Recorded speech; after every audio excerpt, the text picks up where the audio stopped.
Hi, I'm Steph Paragallo. I am a physical education teacher at Setauket, and I'm also the girls varsity lacrosse coach. I grew up in Hauppauge, New York, which is right down the road from here. What sports did you play in high school? I played soccer, basketball, and lacrosse. Where did you go to college and what sport did you play there? I played lacrosse at the University of Notre Dame.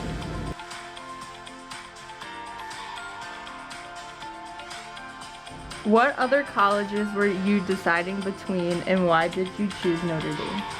So my story's a little weird. I did not want to play lacrosse in college. I just kind of did lacrosse because I was friends with people who played.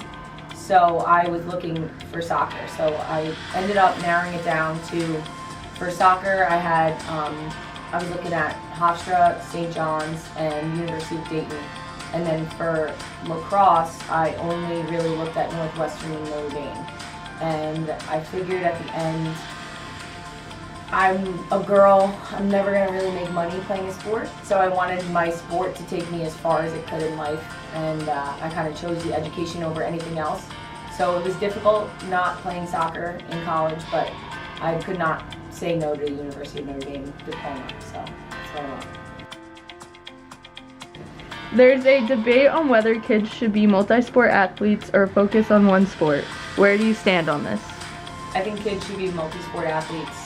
I don't really think that kids should specialize unless they have to. I remember growing up taking what I learned from one sport and translating it to another. Even back in the day, I played baseball when I was really little, and catching fly balls helped me with the draw in lacrosse. So I think that if you're the type of kid that can take what you learn in one sport and translate it to another, it gives you a huge advantage. And I think that in all sports, like, things are the same. Like in basketball, defense is the same as lacrosse. So I would say absolutely be a multi-sport athlete if you can. How was your experience being a Division I athlete? It was really hard.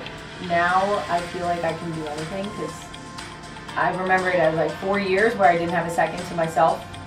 Each day, like, I had practice in the middle of the day, so I couldn't do anything before practice.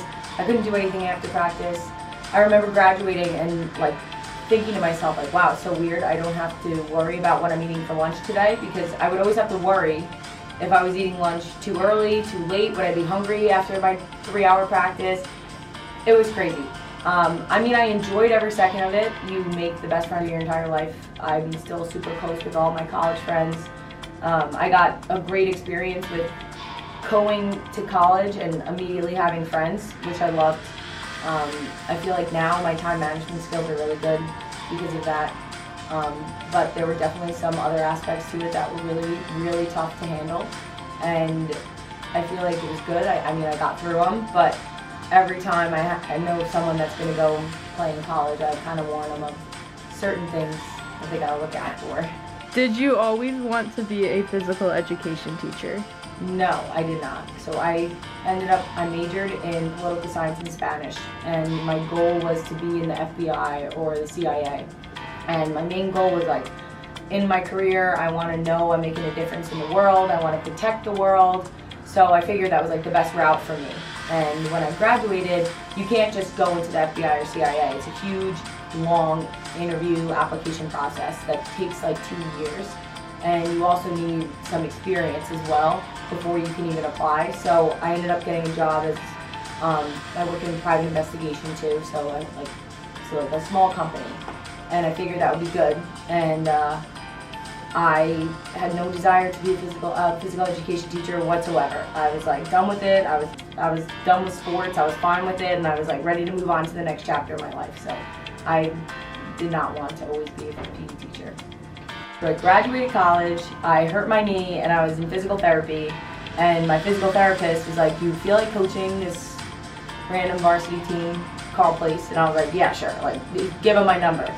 I didn't think it was real, and then I started coaching and ended up working out. And immediately I was like, oh my God, this is the best thing in the entire world. I felt like everything that I wanted in a career was like right there. Like, I was helping these girls become better players, but like people too. Like all the things that my dad taught me, I'm like, wow, like I'm now teaching these girls, and like I'm seeing a difference. It's like crazy. They're getting so much better, and like just being a better people.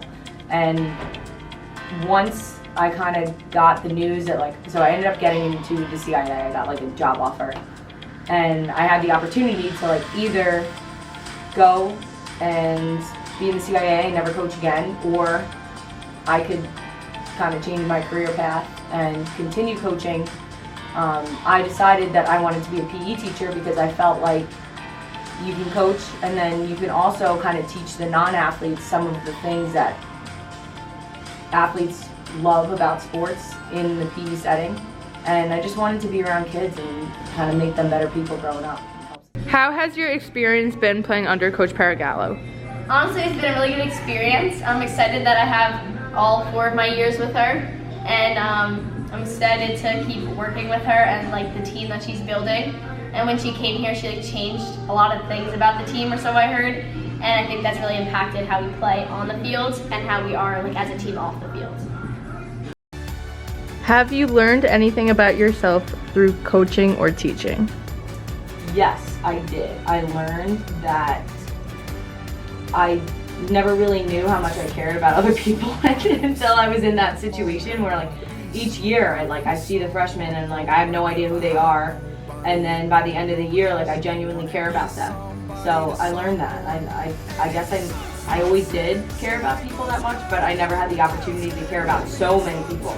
Usually just kind of focused on my own team, and that was it. My 18 girls that I knew, and then my family. So yeah, I didn't know that. Really special. Now right now we have the opportunity to take advantage of all that we've done and prove that the start of this season is going to be more successful than the last one. We got to take advantage of every single opportunity. No plays off, no mercy. There's not going to be a tomorrow for them. We got to come together and make sure that that's evident really early.